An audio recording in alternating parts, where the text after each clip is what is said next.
Hey everybody, how's it going? On today's video, we are going to be talking about an audiobook I recently finished, and that audiobook is Audit Team 6, a Dungeon Account Book 1 series. Hopefully there's more books. I'll get to that in a little bit.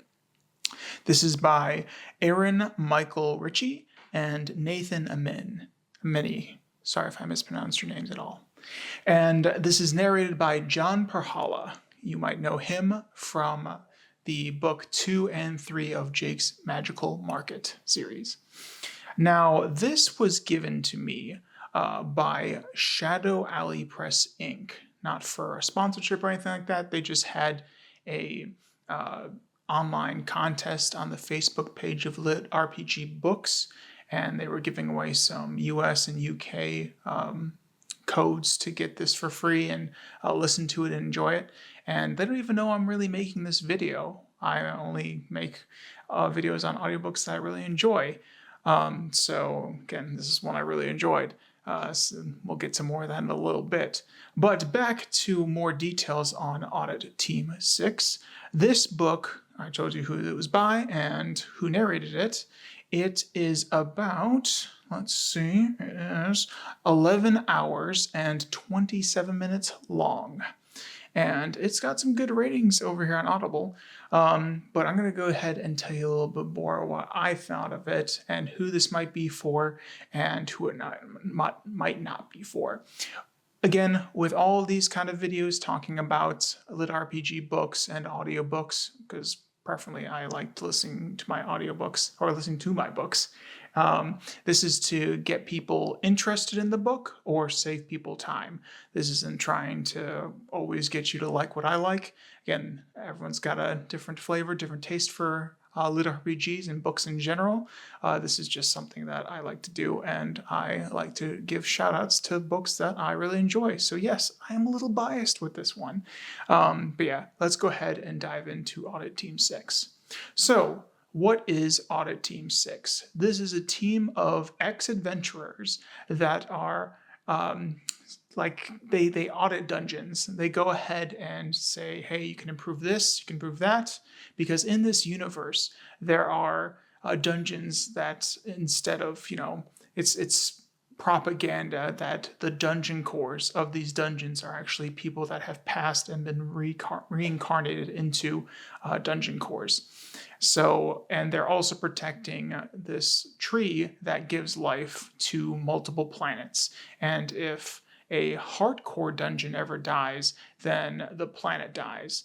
And the Dungeon Core Society is trying to tell adventurers that, hey, don't kill all these dungeons. Find a different way for power. And adventurers are like, screw that noise, you're just saying that so we can't get as much power. And we're going to go do it anyways. Some adventurers do actually know this, but they still do anyways because they want that path to power. So in this series, we come to this team, Audit Team 6, that are ex-adventurers. They found out that what they're doing was wrong, and they want to go ahead and be on the other side, the hero side, and protect these dungeons by auditing them and telling them, hey, you need to improve this to make your dungeon more efficient. Hey, the feng shui of your dungeon is off. You gotta make it look better with this and that and this. The characters in Audit Team 6 have various roles, and it's pretty funny to just listen to them and hear on how they want to make dungeons better and how they do that.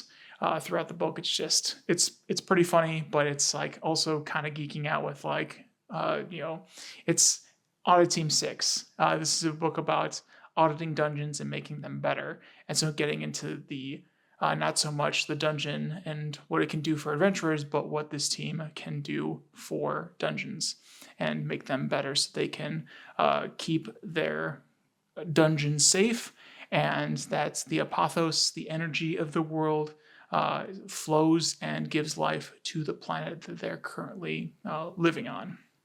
So, I really enjoyed this book. I didn't think I was going to, because at first they were like office politics, because something was screwed up at the beginning of this series, and the characters get blamed for it. Again, I told you that these Audit Team 6 is just purely adventurers, and that's like the only team as of right now. All other teams are dungeon cores. Dungeon cores that didn't want to have their own dungeon, they wanted to go ahead and audit and protect their own. So it's like, we wanted to protect our own. Why are we having these adventurers come in that could possibly harm or be purposely attacking the dungeons and destroying worlds? And just only wanting power for themselves. So there's not much love for Audit Team 6. So in the beginning, they get in trouble. They're supposed to go to this retreat, but then they're sent to do filing until they get it done, and then they can go home and not come to the retreat. And Audit Team 6 is a little peeved, but their fearless leader is trying to be like, no, we can do this. We can show them that we want to help dungeons so that dungeons don't get destroyed and worlds and people that live on them get barren, destroyed, and disintegrate, and where no life can be found. So they get in trouble, they're filing, and as we're getting through, we're meeting the characters. There's various characters, they all have their quirks. They all have pasts of parts that they played throughout an adventuring party, and a little story on. They always give a little backstory on each of them, but not really a lot, just enough to kind of get you in with each character. And then all of a sudden, a dungeon core comes flying in, trying to find the boss. And Audit Team 6 is like, "Hey, the guy's gone. They went to their company retreat. So what's up?" And apparently, a world is in danger because there was like the apothos level, the energy level spiked. And anytime that happens, usually adventurers like just fly to that dungeon and want to destroy it to get this apothos, to get their energy, to get up in levels and strength and power. And so it's like painting a giant target on the back of the dungeon. And this particular dungeon was just not up to par with that kind of attention. So, what made matters worse is that dungeon was a heart dungeon. So in this universe, that means like if that dungeon cracks and dies, and the adventurers take up all the energy and destroy the dungeon core, that dungeon will, without that dungeon, the world will just die. And more on why this gets so perilous later on in the story. And so the Audit Team 6 was freaking out. They're like, well, there's no one else here. Let's go and take care of this ourselves, get in there and help this dungeon out. And with a little hemming and hawing, the dungeon core that is suspicious of them is like, well, there's nothing else. If you guys don't step in, then that dungeon's going to die and that world's going to be destroyed. So they get portal to that world. They're getting ready to start helping that dungeon. And the reason why, another thing to like lay on this, why they want to help this particular area, the particular world, is because it's full of puppies. This world is full of puppies, and it's just you can't have all the puppies die. No, even if you're a cat person, you can't just see scads of puppies and dogs and just go poof. So yeah, there was that on the line, especially with and all the people in the world that you don't want them dying either. So that's like the start of the story. They are trying to protect this dungeon so this world doesn't die and all the puppies don't die. Throughout this book, it is just funny, the interactions with each character, the way that they just interact with the dungeon, kind of like the behind the scenes of how dungeons work in this world and how to make them more efficient is interesting. It can be kind of like not something not to the liking of someone that wants more action or more, I don't want to hear about accounting terms or interior directing terms or just like optimizing a dungeon for protection. I want to just go and have that kind of adventure. So that might not be the book for y'all if you don't mind, if you want more of a action-packed book. But this book, I enjoyed it. I like the background of making sure the flow of energies are well used, and that the dungeon traps are optimal. When they get to the dungeon, they're just kind of like laughing through it. They're going through it and they're like, we could have cracked you easily, and let us help you make your dungeon a better place. And that will protect the world so the world doesn't die and all the puppies don't die. Just really, really enjoy the interaction with each character. It's just very, uh, it's very funny, and I like the flow of the book. It goes on. That's another point that I want to make.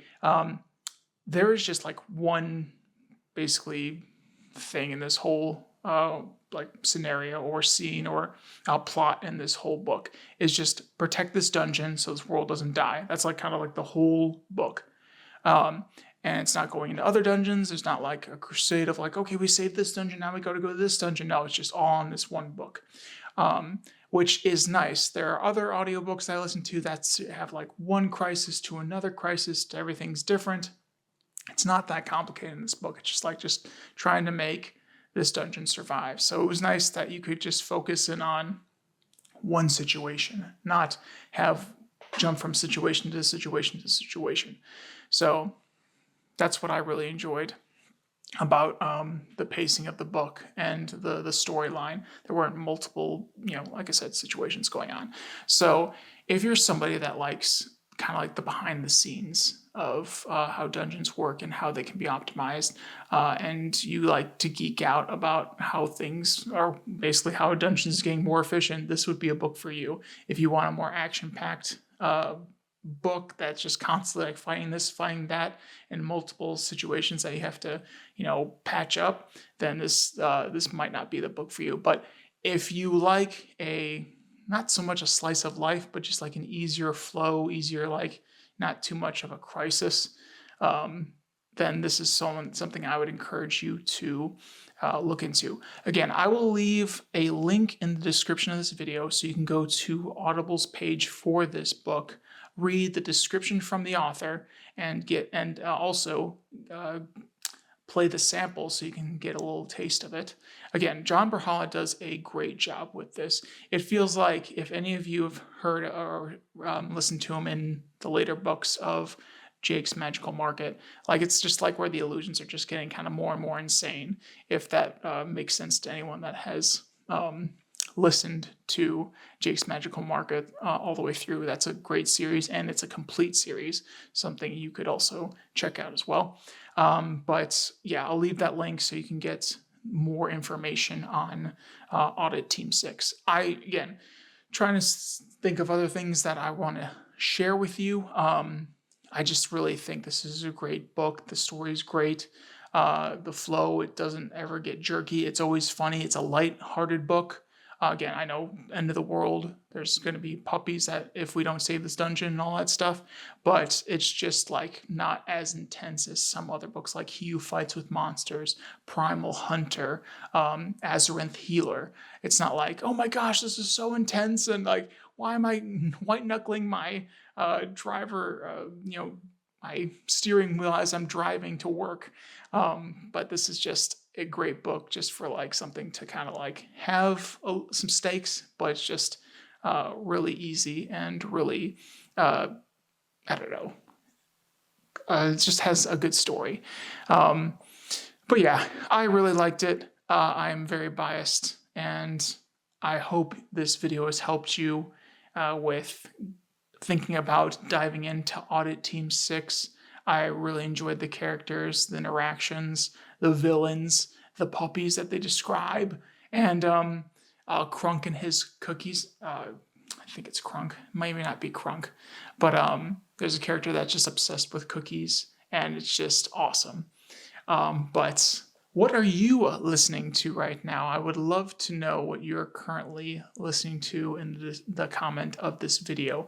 Currently, after I finish this book, at the time of this recording, I finally am diving into the latest audiobook in He Who Fights with Monsters. I think it's book 11. But yeah, I'm really enjoying that series, and just I'm going through it too fast, and it's going to be gone, and I'm going to just be sad, but I do have quite the wish list on Audible, so I'll have more to probably dive into.